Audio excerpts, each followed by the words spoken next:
eeyyena salacha ina sinin jedheera maal isin irratti dheeressurra viidiyoo gizee lama gabaabsee gadhiisuu naa wayya. Nan deemee birri kuma sadii hanqate kan daldaala. Kuma 25 kenneen boolee gayetan kuma 25 itti kenneen kuma sadii hanqate.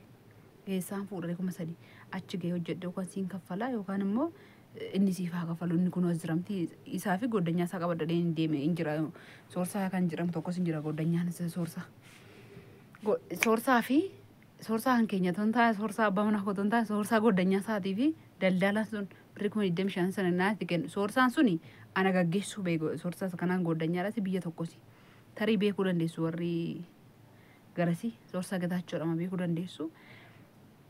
Mana keenya bakka maatiidhuma ture nasitti birritti gaafan daldala laakiin daldala jinkute tonani hin barrari yookaan tonani mana bakka itti barraru yookaan wanti gibbii toni seeni iddoo dhaabatanii hin beektu halkanidha sa'aatiin 2-3 ta'eera kan hundumaa sinii dhiiseen irra sinii darba akkamitti akkan araba deeme kuma 3 illee naan qattee rakkadheen ture daldalaadhaaf asii maal godha soorsaan obboleewwan kiyyatti dawwalee wallaggatte shawaa lixaatti jechuudha dawwalee birrii kana ijoollee irraa fuudhee itti guutee ganamasa jechuun sana fudhate daldala burgarama immoo daldala itti guutee kenneef akkamittan araba kan deeme akkasi isa duraa prosesii isa duraa sanatti immoo baay'ee rakkadhe duraanii yoo rakkadhe siniin jedhu deemuuf hawwiinan qaba daldalaan tokkollee paaspoortii illee na dhoowwatee lammatan baasee paaspoortii kana mbade jedhee tamma sakkarsiisee lammata baasifadhe na dhoowwate birrii narraa nyaatee duraan bara 2010 jechuudha. Otoo waan hundumtu kun jiru akkamitti akka milkaa'e waggaa 3 bichaa waggaa 3 keessatti waggaa tokkoo fi ji'a 4 kuma tokkittiin naa kaffalame waggaa tokkoo fi ji'a 6 birrii 800 qofan naa kaffalame. Majammara birrii 800 naa kaffalame birrii 800 sun doolaarri 800 kan Dubaay Itoophiyaatti ergeen birrii meeqa ta'e yoo ta'e gaariidha birrii 12,000 ta'e waaqayyoodhaan immoo akkana jedheen jira durumaaniyyuu yoo ati jedheen iddoo barbaade nageessi yoo ay biyya arabaa minaamni kana kan beekuu sana maazirii makkaate afte balee naan jette yaa injira ka wanni tokko gaan beektu yeroo biraasinitti maisaa yoo tulluu darba middeema tulluu gaa deemi biyya kana naan jette maazirii na baafte 2010 jechuudha. Ishiin na kakaase waa'ee magaalaa dhugaa waaqayyootiin beekuun mukaan biyya alaamatiiti Finfinnee miti gara geedoo jaajillee guyyaa lama dhufee nan beeka saachitti sin sobu geedoo minaamni kanan beeku saa'u achumaan hin deemee 12,000 ta'e birrichi birri 800 majammara naaf kaffalame maaliin godhe durumaan immoo waadaan qaba waaqayyo ati biyya kana na baaftee hojii nan hojjedhe taanaan damoosa majammara fara 2,000 saa ta'u 1,000 saa ta'u kan keetiin jedhe yeroo sana birrin baay'ee nan seega maaliifi gabaa nagadiyyuu birri 5 yookaan 10 yookaan 8 yookaan 40 20 kana fa'aa buufachaa waan ooluuf waan guddaan see 2,000 akkasii seetan akkana jedhe waaqayyo 2,000 irra 3 irras dabarsee 12,000 godhe birricha gaafa 12,000 ta'u qat godhee soorsaa irratti ergeen soorsa waldaatti naagashi birrii kana innis nan garuu narri fadhellee jedhe gaaf tokko sajjii viidiyoo nan hojjedhe sinitti ba akkamitti akkana jetta meezoo tokko waan harkaan jirre uma harkaan qabu dhaqee immoo hojii sadii wayii tureemi achi haala jechuudha biiroo keessa ji'aaf 7 lama ergan ture hegeen hojii ergadhe annaa sana addisii namni fudhatu yeroo sana akkamitti akkana jetta jedhee rifadhee jedhee gaaf sanayyuu yeroo biraa siniin gaafadha barakattan viidiyoo mana jedha wajjin birrii kana waldaatti naagashedheen waan an fi goduraan dubbadheef soorsaa waldaatti naagashee achumaan hojii goottan fufee 800 sun 10,000 tuma jedhu 8 tuma jedhu dabalaan deemneere dabalaa deemte anis gaafa afaan baraa deemuun hojjedhodheen achii bahee biiroo deemee biiroo kan biraa jechuudha biiroo ishiin duraan nagashite iyyuu silkiin irraa kaasuu diddee kan biraa deemeen itoo achiin deemiin kaawwan isinitti hima borsaan kunii sababa qabdi ana biratti borsaan kun jechuudha yeroon hojii hojjedhu qaaraallee bitee gurguree jechuudha nama addaba waan adda addaa dinnicha qiqqilillee hojjedheera buna bukkeetti sinin sobu ka waliin sobnu barbaachisuusi isa kanallee hon hojjedhe maalin godhaa birrii 100 fide birrii 90 fide qaaraa yoo ta'e kan baajaajii kiyaan baasa haqaaqidhaan naqee fida kan makiinaa keessaan baasa ofii koo immoo dugdatti baadhee madaabaraa walakkaa kana faan baadhaa dinnichaa hojjedhu amman bakka makiinaa masaafaraa kaa'een amma baajaajii taraatti dugdattan ofii baadha. Maaliif yoo nama biraadhaa dhiironni jiran warri baatan jiru. Yoon isaanii kaffalee birrii 20-30 narraa fudhatu. Ishii fudhachuu irra ofii koo baachaa ture. Dhugaa waaqayyoos jiraataan saditti mansiniin sobu. Kana godheen qaaraa 90 fidee 100 gurgure yoon ta'e. 110 faattan gurgure 120 faattan gurgure yoon ta'e fakkeenyuma qaaraarraa sinii ga'e. Waan adda addaa weeraan umtillee namni waan adda addaa maddabaa ture. Isa maalin godhaa kan baajaajii keessaa baaseen kan makiinaa ittiin fe'ee ol fidee keessaa baaseen kan ofii baadhe immoo itti dabaleen birrii 10 yoo argadhe irraa ta'e birrii tokko gaafa galgala maalin godhaa boorsaa kana keessan kaafuudhee galee. Dhugaadhaman siditti hima dinnicha irraallee akkasi loomii irraallee akkasi. Utuma akkana jiru waaqayyoon gargaareen ala deeme. Alas deemee kaalsii wayin qaba. Tiibbii yeroo duraa naa kennu tiibbii mana majammaraa sanatti. Mana alanaa waan qabani. Homaa namaan kennan mana duraa sanatti tiibbii naa kennu. Birrii 20 naa kennu. Birrii 10 naa kennu. Birrii 5 naa kennu. Dhugaadhuma siniin jedha. Birrii 10 yoo naa kennani doolaara 10 achi jechuudhaan Dubaay. Doolaara tokko as keessan godha. Kanaa miti kaalsiitu jira kaalsii keessan gadi kaa'a mataa koo duran kaa'a bakka ciisu alga mataa duran kaa'a. Yoo immoo shaanxaa keessan gadi kaa'a shaanxaa uffataa fudhadhee deemisan keessa. Iftaan immoo birrii 20 naa kennan birrii 2 irraa fuudha doolaara 2 Dubaay. Gaafa akkanuma gaafuma isaanii tolee tiibbii nuu kennanii irraan birrii tokko birrii 2 yoo birrii 5 naa kennan immoo shilingiin kaa'a. Dhugaa waaqayyoon sodatti otuun akkana jedhu waaqayyoon na gargaaree hojii koo hojjechaa ture. Dhugsaan ittiin waggaa 3 bichaa keessatti odoo namni tokko amma har'aatti haati kiyyas warri soorsaas bizmaara kiiloo gimmaashillee guddaadha. Firee takkitti naan binne. Warri kiyyallee haati kiyyallee dadhabduudha hin komadhu. Andatu ishii gargaaruu qaba. Yeroon sin hin jedhu. Humni namaa tokko kee hin jiru. Kiristoos Yesuusii gaditti kan humna naaf ta'e hojjedhe dhaabadhee anumadha. Waaqayyoon guddaan na gargaare isaa gaditti. Hojjedhee keetanii gaafa hojjennatti baay'ee tollee bee galgala isaatiin dhumatee naa ga'u. Anumatu dhaabatee hojjetaa olii yaa waaqayyo galanni si haa ga'u. Anumaa keessaan qabu kun humna keetiin jedha. Atuman akkana jedhu asirraatas immoo naman kee kaffala sinii galee asirraata dhoksaan ittiin guddadhe waggaa 3 keessatti guddadhe jechuun baadhe lafattiillee qabadhe manattiillee ijaarradhe kana qaba. Malee namni nan gargaarre soorsaan sumaan qabu sinitti himeera kunoo. Buukii irraa wanni takkitti dhabee yeroo deeme dhugaa waaqayyooti yeroo deeme 300 sana namarraa liqeeffate ijoollee keenya irraa walitti buusanii fi erganii fi daldalaadha guutee kaffalee. Itoon akkana jedhu kumaaf 100 waggaa tokkoo fi 6 hojjedhee mana sanaa kan hin barbaadu birriis naa dabaluu diddaniitiin hin barbaadooni. Paaspoortii koo naa kenni biirootti na deebisin jedhee biirootti sin deebisa Itoophiyaan si gashaatti. Itoophiyaa galuuf miti kan amma naa ba'e biiroon naqaa paaspoortii koo naa kennin jedhee.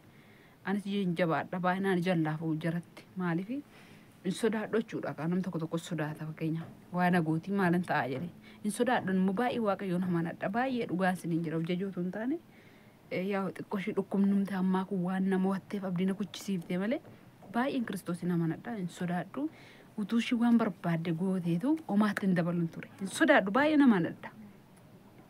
Otuman kana jedhu achii bahee mana salammataa galee biiroo 7 taa'een torban tokkoon taa'e torban tokko hojii nagashiteeti birrii 300 ofiishii fudhatte niitiin biiroo sun iddoon hojjedhe innis na mudate kuffaanis hin jira torban lammaffaa isaatti hojii kan biraa galee birrii 1000 galee waaqayyoof haa galatu isa keessaa gaa birrii kan Itoophiyaatti naan ergu asirraataa jechuun naan ergu dimshaash ergee kan makoo irratti ga'e kan makeenya lamman immoo buukiin kan koof kan sa'aatii irratti galaa nama leen ba'u isa kee akurnoo konan kaffaladha.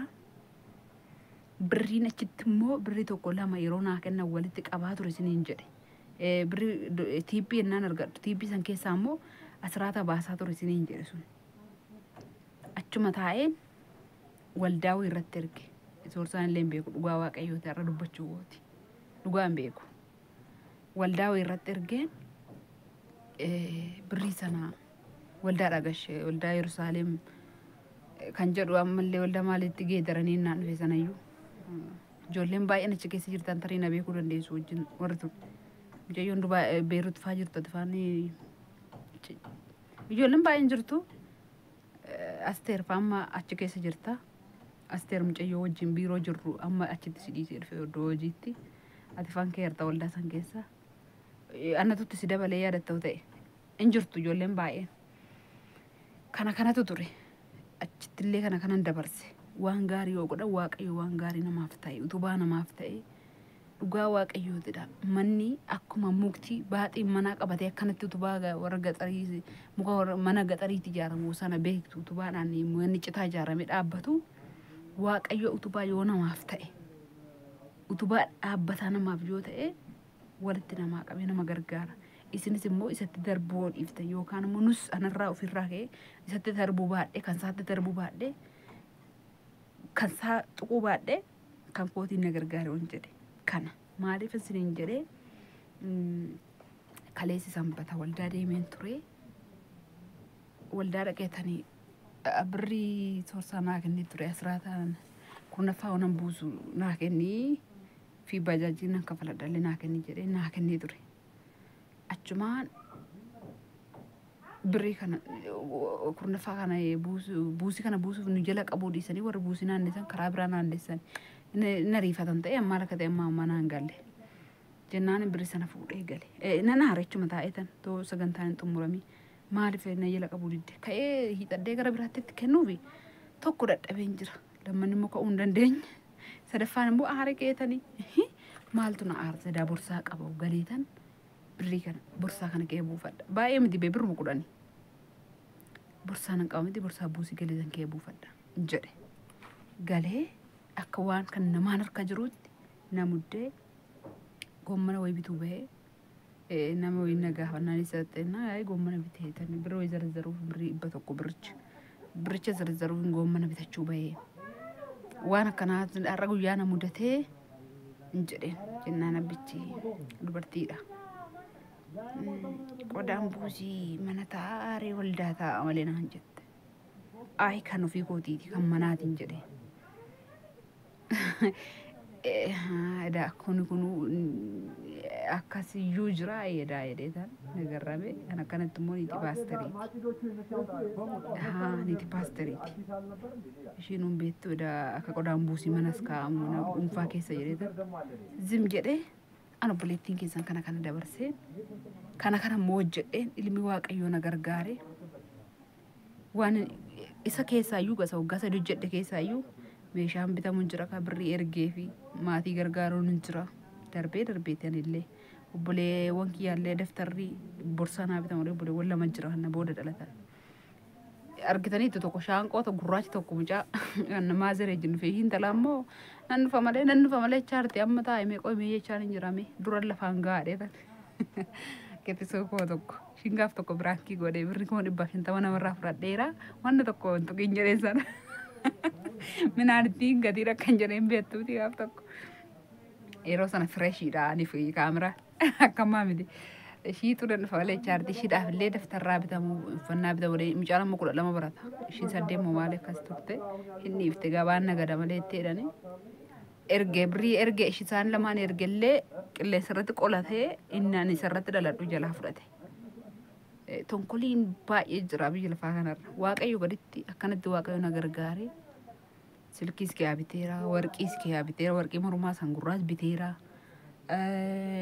uffatas jazzac qoree bitadhee galeera garuu warqiin sun deemee waagaan kaffalchiise mana sanarratti na gurgursiise malee dhugaa dubbachuudhaaf uffadhee isinitti nagarsiifni kan baay'ee viidiyootti waraaboodhe yaadeen ture rakkoo hin qabunni kanatu jira kanatu waggaa 3 keessatti lafa kaaree 2 mana sana na ijaarsise eenyutu ilma waaqayyootu tubaanaaf ta'e waaqayyoo isa jiraataa tubaanaaf ta'e malee Sorsaanis wanna kan nagargaari kee qaban jiru warri koos wanta nagargaari kee qaban jiru anamas immoo inni kan kootichaan jiru manichis laftichis kan waaqayyooti anis kan waaqayyooti lubbuun koos kan waaqayyooti har'a yoo gooftaan dhufe dhiiseen kee adeema waan ta'eef kan koo ta'e ittiin hin boonu ani kan koo yoo jiraate kan koo ta'e guyyaatti yookiin sakendii akkuma harka keenya kanarra sararaan jirtu kan sararaa kanarra kana wallaalee kanarra kana wallaalee nama rartu yoo wanni kan koo ta'e yaadu jiraate fayyaa koo bicha dhugaa waaqayyoon sun hin jedha kanatu na gargaare yesuus akkanatti na gargaare mana sana bituuf lafa sana bituufi mana sana ijaaruurra nagaya malee ga'een nama kamiyyuu ga'an jiru. Please birri meeqa fixee nutti himii. Birri inni fixe immoo birri baay'ee fixee gidduutti immoo tuman kana godhaa hojjechaa jiru achuma taa'ee otoo kanan biteen ijaarii lafa kan biraa bichisiisee lafaan mana otoo amma ta'e wanni akkatti gurguree naa aarsuyyuu dhugaa waaqa birri xiqqootti gurgurame yeroo sana naan qannaani erguman galee duraanan bichisiisee achuma taa'ee lafaan manadha kaaree 300 waan ta'edha. Birri 300 gurguree ergan galee jechuudha. Achi taa'ee bitee jechuudha kan biraa soorsaa namti bitee maqaa kooti. Kaartaayyuu ergan galee baasisee na eegee warra gandaas hin beeknu ishiin dhuftu malee maalti si beekna jedhanii didaniini ergan galeen dhaqee fudhadhe ganda sana. Kanatu jira. Kana sin somne 300 birriin lafti sun gurguramee itti dabalee jira. Malee wanni tokko namni gahee kee qabu hin jiru. Waaqayyoof haa galatu. Kana waan hedduun dabarsee waan baay'eetu jira. Viidiyoo sanatti hin dheeressa obboleewwan kiyya. Kanarraa wanni takkitti barattuu laata jedheetan borsaan kun tokko anaaf yaadannoo guddaadha. Lammanni jecha namni kaleessa naan jedhe santu edaa kanan beekne iyyuu hin jiraa edaa na jechisiise. Baratteetti fixxeetti akka kollee maayimii miti kutaa meeqa barattee qubee addaan baafatteen beektu naan jettan isinillee abbaan jettan hin jirtu waaqayyo sidaa eebbisu rakkoon hin jiru jechuun egaa kan kanan beekne hin jiraa jedheetan gaaffii natti ta'e isiniif illee deebiidha nama 5 immoo keessaa barumsa ta'alaa ta'een isiniif deefee irraa gooftaa kun of galchaa hammas illee dheerate akkanumatti isinii gadhiisaa waan biraa irratti hin hidhu sinan jaaladha. Ciao nagaan naa tura naaf ilaalaa viidiyoo koo namni tokko namni lama namni 3 waa'ee borsaa kanaa fi waa'ee adeemsa biyya ormaa yoo irraa barate akkamitti kan deeme abdii godhattu. In hojjetattu waggaa baay'ee ijaarree hojjennee irra ni ijaarranne hin bitanne hin jedhiina waaqayyo sinaa gargaaru akkuma durs jechuu jaalladhu akka amantaa keessanitti waaqayyo inni jiraataan humna isin yaa ta'u ejja nagaa walloo arguu nagaan tura. Ciao.